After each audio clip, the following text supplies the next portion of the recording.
नमस्कार शेतकरी मित्रांनो, पंजाबराव डक साहेबांनी नुकताच एक नवीन अंदाज दिलेला आहे।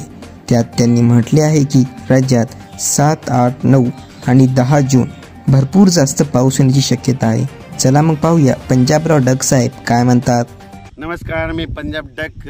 मी आहे माझ्या शेतामध्ये आणि पाहू शकता की संपूर्ण मशागत करून ठेवलेली।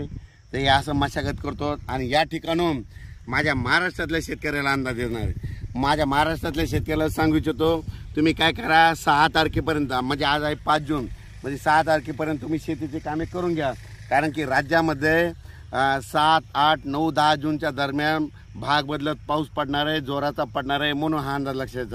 पण 6, 7, 8, 9, 10 जून प्रत्येक गावाला एकदा पाऊस येऊन जाणार आहे, म्हणून हा अंदाज लक्षात येतो।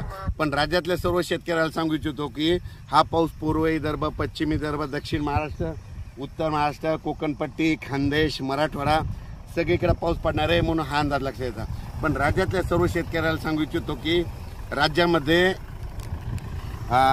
त्याच्यानंतर 13 तारीख म्हणजे 13 जून, 15, 13, 14, 15, 16, 17च्या दरम्यान राज्यात जोराचा पाऊस पडणार आहे, मुसळधार पडणार आहे, म्हणून हा अंदाज लक्षात येतात।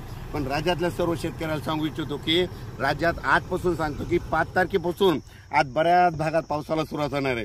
6 जूनला आणखी खूप ठिकाणी पाऊस सुरू होणार आहे, 7ला आणखी बराच भाग व्यापणार आहे, 8ला दररोज परत वाढणार आहे, 9ला आणखी बऱ्याच ठिकाणी जाणार आहे, 10ला जाणार आहे, 11ला जाणार आहे, 12ला जाणार आहे।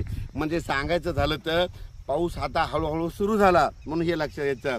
पण 7, 8, 9चा थोडा जास्त पडणार आहे आणि 13 ते 18चा मात्र जरा खूपच पडणार आहे, म्हणून हा अंदाज लक्षात येतो। ज्यांच्या शेतकऱ्याचं शेत दुरुस्त करायचे राहिले असेल, तुम्ही अनेक 2-3 दिवस राहिले, या 2-3 दिवसामध्ये शेत दुरुस्त करून